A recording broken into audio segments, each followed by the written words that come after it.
it's a purpose driven and not just growth for growth. It's growth that needs to be hand in hand with what we give with purpose. Welcome to the CSO Impact Podcast, where we talk to leaders and sustainability. We're discussing how work can be playing a positive impact on the planet. I'm your host, Harald Neidhardt, and in this episode, we talk to Rita Nabeiro, CEO of Adega and Director of Sustainability and Purpose at Grupo Nabeiro. Rita, thanks so much for being here with us today, and such a pleasure to have you in the studio. How are you today? Thank you, Harald. Pleasure, it's mine. I'm fine. Thank you. All right. So you have been already, let's say, achieved such a great career and positioning in what you do with your company and beyond, I would say. So why don't we start a little bit about understanding, the group and the company you work for. So maybe you talk about Adega, which is a fine wine producer in Portugal, and Grupo Nabeiro. Why don't you talk a little bit about what these companies are doing and maybe even the heritage story? Yeah, I'm trying. Long story short, so I'm the CEO of Adega. Adega is a wine business, a fine wine business, and that started in 2007, and it belongs to Grupo Nabeiro.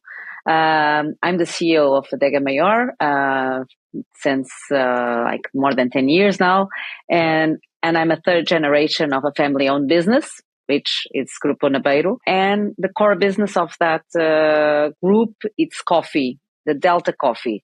So a business that my grandfather started in 1961. He was an incredible entrepreneur, an incredible human being. So at a certain point, even though my background is on design and communication design, I decided to join the family business, and particularly the wine business, Adega. So learning about wine, learning about coffee and business in a different way. So, and as both businesses have something in common, which is, even though our group is much bigger, so at Grupo Nabeiro, just for you to have an idea, we are around 3,800 people in different parts of the world. So it's not just wine, it's just not coffee.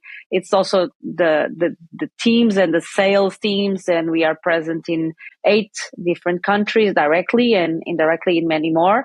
But I'm talking about the group, coffee and wine and other things like Portugal, Spain, France, Luxembourg, Switzerland, Angola, Brazil, and China. So for now, it's the direct operations are there. So the business is much more than wine and coffee. But both businesses have in common that being agricultural based. So it's an agro-industry. In one case, the wine, we control the process and everything directly. And the coffee, it's a bit different because the value chain is much more large. So, and I can then talk you a little and go through a little bit more how I ended up going to sustainability after the wine. Maybe we stick a little bit with the origin story. So fascinating that your grandfather, who was a legend, basically. There's even a Netflix documentary about him, and we talked about his origin story when coffee was needed in Spain, and he was a conduit to the other country. So fascinating, and there was a whole social aspect around him and his endeavors in Campo Mayor, the village more or less where it all started. Why don't we touch a little bit on that story, because I know you are so close to your recently deceased grandfather, and he has been a part of Portuguese business leadership, I would say, in so many ways, inspired so many people in not only doing good business but doing good, and I know there's some heritage that I see come to fruition in yourself. Why don't we touch a little bit about that story, because I feel it's beautiful. Yeah. Yeah. So Campo Maior is a small village. Today, no more than 9,000 inhabitants. Imagine this when he was born. My grandfather was born in the 30s. And 40s and 50s. So during those decades were really poor regions. So even Portugal, and we were in a dictatorship period. So his family was really humble. So he lost his father really at a young age, so with 18. So he took care of his family, like they were four brothers, so and his mother. So coffee, since Portugal at that time, especially in the 50s, 60s, a lot of coffee was coming from the colonies, and we were really close to Spain. So there was a lot of, it was natural. Today it could be sounds strange, but there was a lot of smuggling in the border to different types of goods, and coffee was one of them. And they were in Spain; they were going through the civil war, so at the same time, that was something that was important. And people that live through agriculture didn't have enough support to go through it. So like step by step, he started doing his own business with 3 employees, just the three of them, and developing and growing steadily. But whatever, he always, I think, he never got lost track of his origins. He was looking always to community, and he became a leader, a natural leader in his communities. And of course, that started to grow. So there's a lot of social projects, and he really took care of not just his employees, but the people that knock on his door asking for some type of help. So he became really known for not just being a businessman, but I think was that transcended much more. Usually, a businessman don't get that popularity, and from so many different spectrum of the society. And this was because he was really investing not just in community, in works that we do. So we have an association called Delta Heart, Coração Delta, which has different aspects that touches like education for young children, in like giving them creative tools for them to develop. So looking to the future, and especially for our kids employees, they can go there, and it's a different mindset because they can really explore their creative side, their whatever they think, and it's in the interior part of the country, so this is not really common. Then also for the elderly, also for other types of needs in the young generation. So this is certain things that Delta does, but a lot of the work that he was doing was also really invisible. So once he told me that, Rita, for us to win money, or to on a business, you need to do it with your open hand. So it's like an extended, because it's, that you have to have, it's a business, so you need to generate revenue, but that a lot of sand will fall. You're always going to lose a big part of it. But as long as you're distributing to the society, this will be important. So Delta is not just Delta Coffee because it's focused on producing good coffee, but it's also focused on delivering good, and I think thinking in a broader aspect for community. So he passed away with 91 years, and it was like last year. He worked in all his life, and he had an open door. So he was a person that was really approachable. He would have also always really available to listen, and a problem solver. And I think so Delta became, and Nova Delta, the coffee business, became the first company in Portugal or industry to get the corporate social corporate responsibility certificate in the 90s. So this was due to his approach and care of his employees, and of course much more on the social. It's true, but at that time, I think our concerns were a bit different. And he was really humble, and he was always really generous. So really inspiring figure that still, like, it's our values come from there. So our nature and our company, I think, drinks a lot from that roots. And it's so interesting because, I mean, you were in this position, as you said, from the family point of view, but in a way, help to take this on another level. Normally, we talk to CSOs who are, in big corporates, and somebody maybe it's a public company, so the shareholder structure is totally different, and there's maybe less awareness of history, and definitely not on a personal level because they come in as employees or managers. And so it's a different point of view. So it's great to frame it in a way because we know families are not always easy. So we know it from our personal lives that it's an extra, let's say, challenge and or opportunity to sometimes do it quick because you only have to call two people rather than a board or so. Yeah. And on the other hand, it maybe is also legacy. Now, your title for the Grupo Nabeiro is Sustainability and Purpose. So, and maybe the intro helped us a little bit. How do you normally, people have maybe only CSO as a title or Chief Sustainability Officer, but they might do the work of a purpose-led leader. How did you, let's say, take this title and how do you interpret the combination of sustainability and purpose for your work?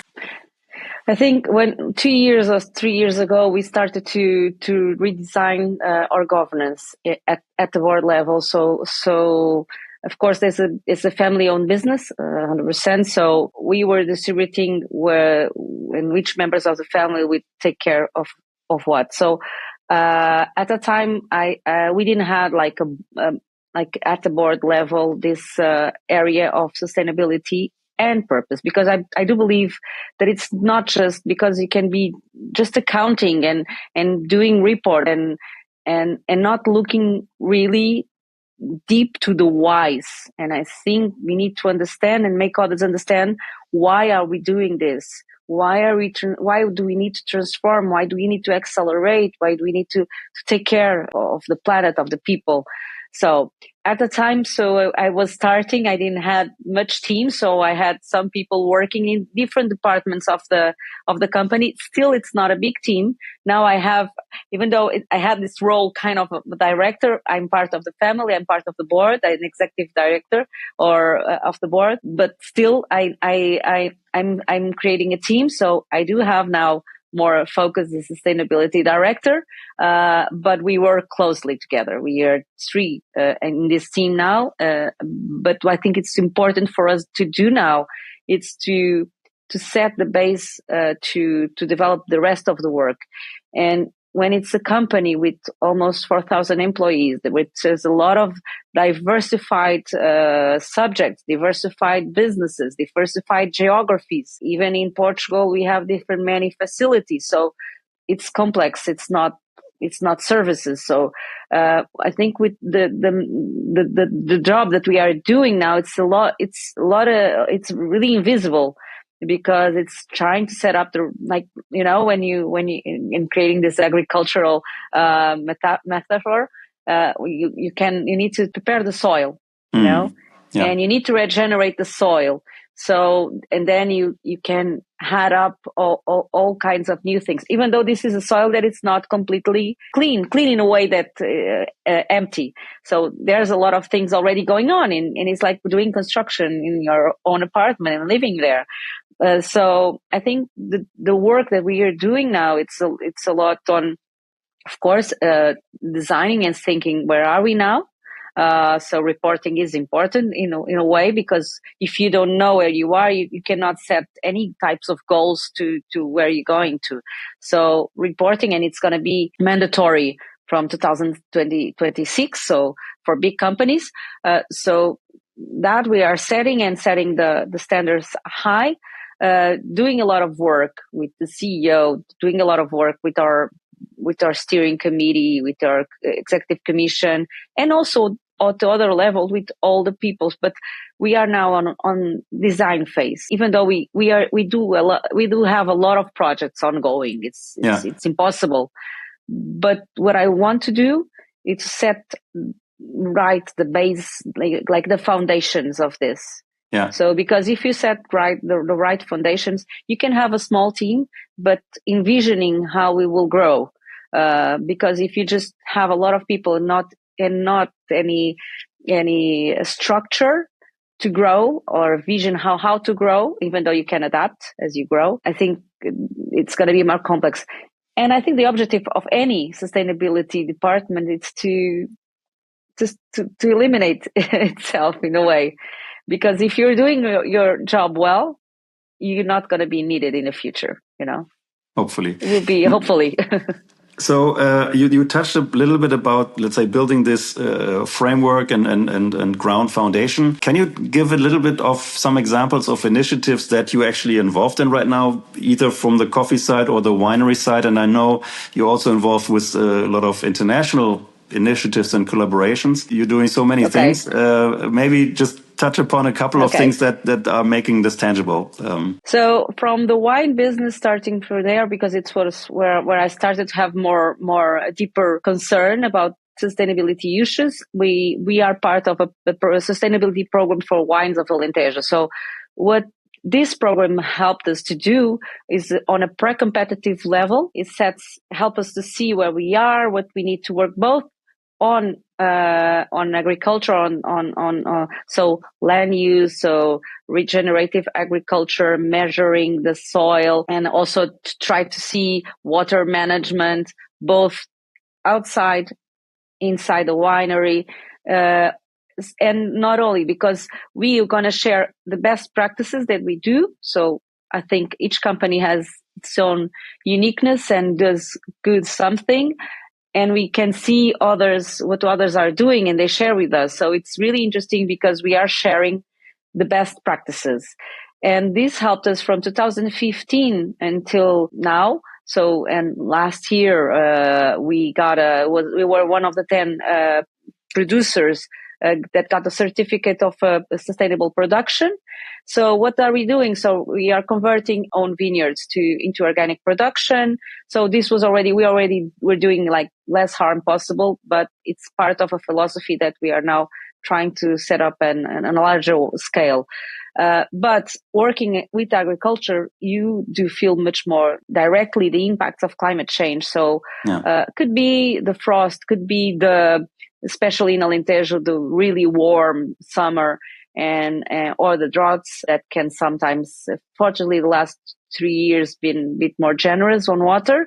But we know that this can really rapidly change and you can lose your production. So that contact, and since 2007, assisting during 17 years and to the impacts on our products, made me accelerate and trying to see, okay, we are just focusing now on the wine. It's really important. So doing that shift, now we are trying to see if we can work and to our goal is to be a B Corp. So it's still, we are starting step by step. So it's our next goal, because it's really important sometimes to measure, to see where you are, because sometimes you think you're here and you're a little bit behind.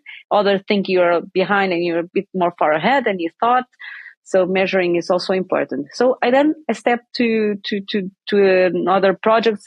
For example, another project that is collaborative now in the coffee, it's ICP, International Coffee Partners. So Delta is part of also a pre-competitive collaboration with many different coffees, family-owned business, European, like Chivo, Lavazza, Lofberg, many different others, that through founding, they will help to support projects and small farmers in remote regions of the planet, like Uganda, Tanzania, Ethiopia, Brazil, Honduras. So this is just a couple of examples. And what we are doing now, so working on, we help them through focused and teams working on gender issues. We have a project inside that project that's called Coffee and Climate. So more resilience and for the plants, and more income for also the families. And then I went there 2 years ago to Tanzania and Uganda, and it's different just to see to the numbers because they're important, but then to talk with these people that you're helping and seeing the direct impacts on their lives. Yeah. So it's really important. And of course, if wine is being impacted, coffee as well, and the prices are really rising rapidly. Other types of examples, for example, we are now on circular economy. We working with, now it's not just a startup, but we had a young entrepreneur talking with us to use the coffee grounds and to produce mushrooms. So through urban farms that we are starting, we have in Lisbon, we have in Cascais, we get the coffee grounds for our machines, and then we reuse it to produce mushrooms and reintroduce it into our clients and in our food system again. This is another example. So this is also, and as I was speaking to you about, so Coração Delta Heart, this association that works a lot in direct communities. We also support a lot of small NGOs, so it's part of our DNA, helping. Sometimes we help more small that can create impact. We are now working, for example, at the coffee with small producers as well in Açores, helping them and providing some support on agriculture and in regenerative agriculture. We are now starting to work in São Tomé with a young producer. We just launched a coffee from São Tomé, and then he's a leader on his community, so he kind of supports others. Other examples, for example, in insertion, so social insertion, we have a project with in prisons.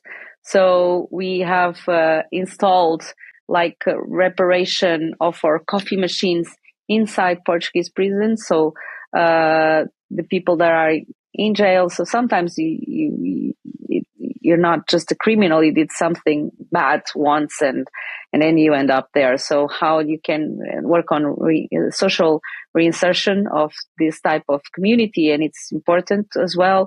So I could give you a little bit more examples, but I think it's going to go through. And then, of course, all the other part that we are doing the transformation on mobility, on energetic transition. So with solar panels, with electric vehicles. So I think that part is the must do, simple, like the quick wins. And then the transformative and much more looking forward to the future and a long-term approach, I think are other types of projects. So fascinating, because it, in a way, it's from the outside point of view, it's a consumer business. You buy something in a supermarket, a wine, a coffee, and then you have your morning coffee. But going to the origin, where not only it's a production, agriculture, as you said, the challenges of potential climate change in these products, plus the human factor. So you talked about your person from São Tomé, I think, which you collaborated over a couple of years, if I'm not correctly, and now finally there's a product. So it's also this kind of longevity thinking. So it's fascinating that, and maybe that's a potential of, of a smaller business or of a family business where you say, you know what, we have this whole breadth of, let's say supply chain is almost the wrong word for it, but there's so many, humans inside and things you can change to the positive. Now, when you started your role, almost you had to invent it, right? We couldn't study to be a chief sustainability officer, and you were, let's say, choosing your role. So how did you read a book and say, hey, grandpa, hey, family, I think this is my role? Or how did you kind of, jump into this mission?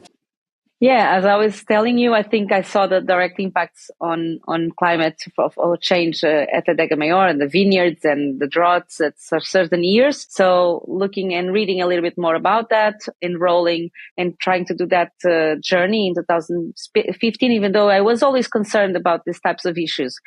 And when I decided to focus more on sustainability, and that's when we met through your program at Future.io in France.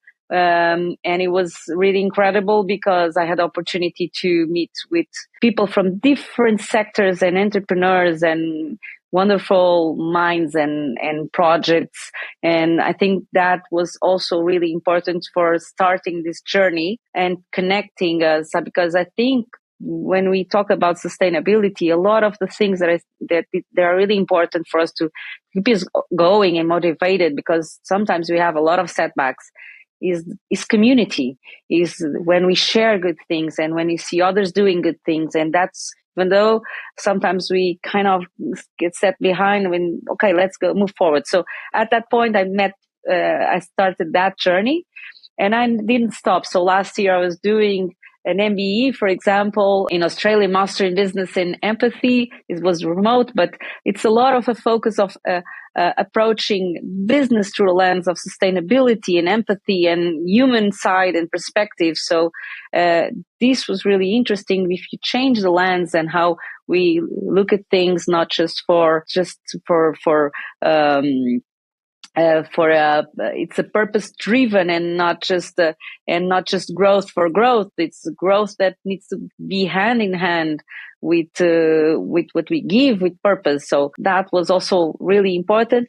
And even last year I was in Greenland with a group of women from different parts of the world. So, and observing the direct impact of climate change in Greenland and what that means for the rest of the world. So Greenland is melting. So what's going to change and affect in many, many different ways our planet. So understanding that it helps me to create these tools that I can now better explain to others and take them the word and explain the why, because sometimes people just do and change and they recycle and they do all those types of things and reduce, but we need to really understand the why and we need to convince others. Even I think it's really important starting from small actions, but I think the world needs us to be a little bit more bold and to share and to have a broader vision. And especially I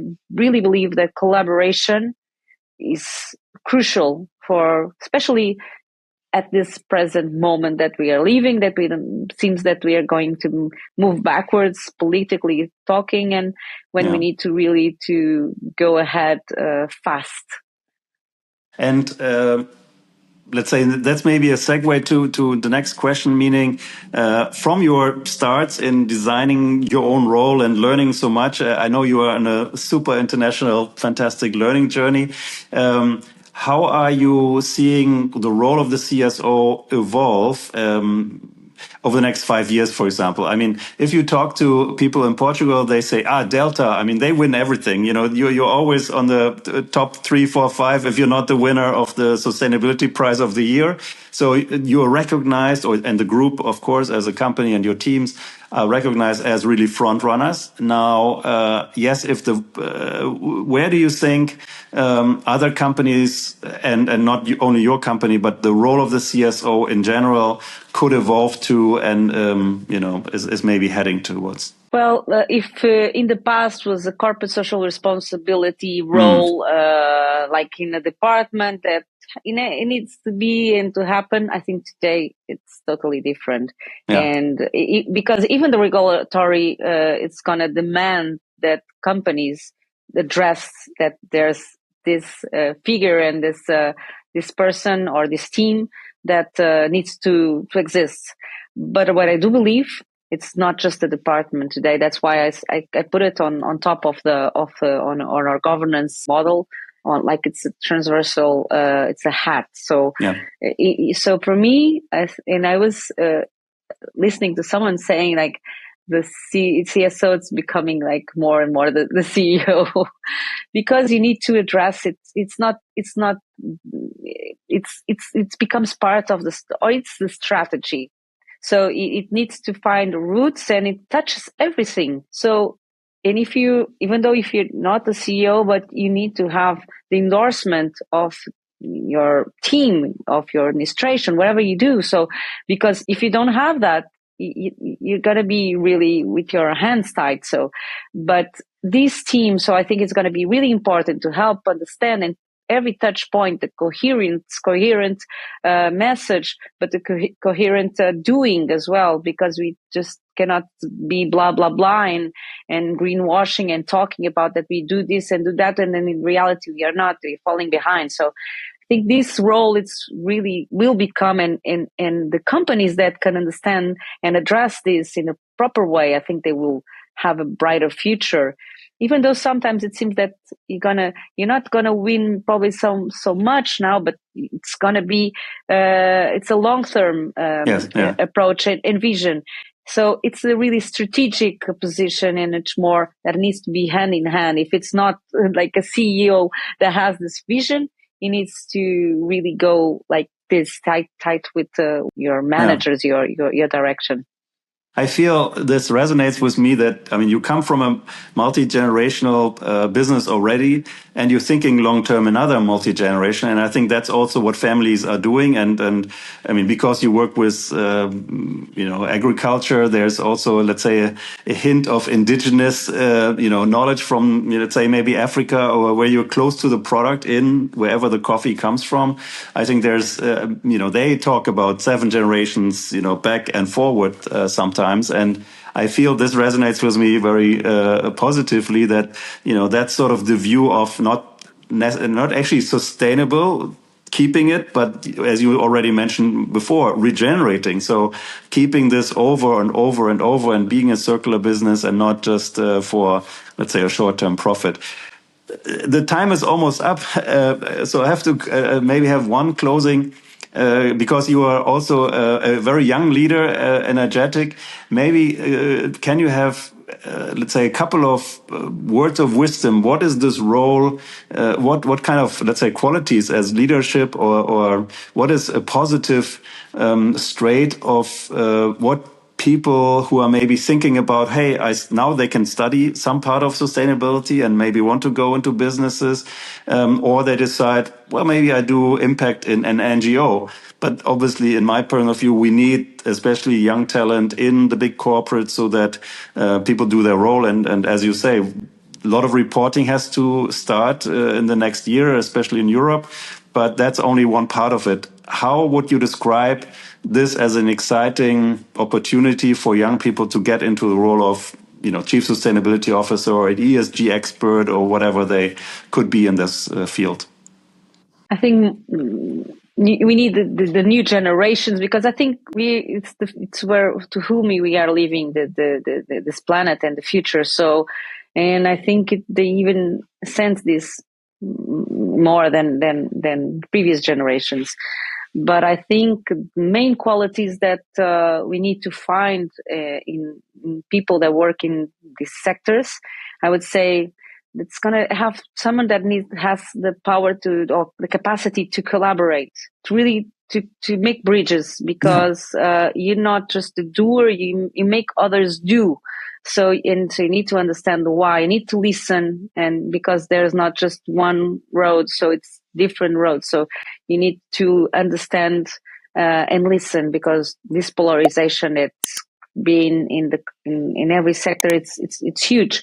Then, of course, resilience, because like the plants, that's why we try to regenerate and to be more strong, because there will be a lot of setbacks. So resilience, optimism, even though everything seems really pessimistic, but we need to be optimistic, because if we don't believe, I think we are in the wrong position, even though sometimes it can be a bit more setback and not that happy. But I think we need to be optimistic.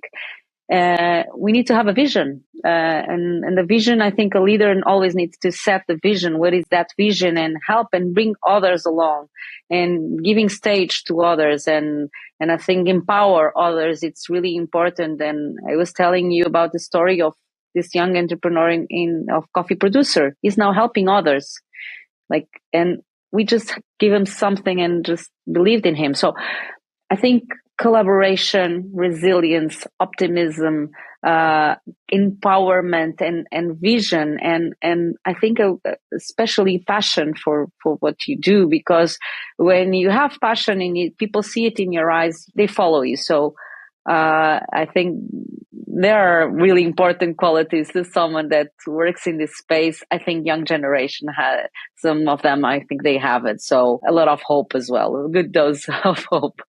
Fantastic. Obviously, we can talk for much longer because your story is so fascinating. Congratulations for all your achievements so far. Thank you so much for spending the time here with us. Thank you so much, Rita. And we will definitely be updated on where the journey leads you next. Thank you so much. Okay, thank you.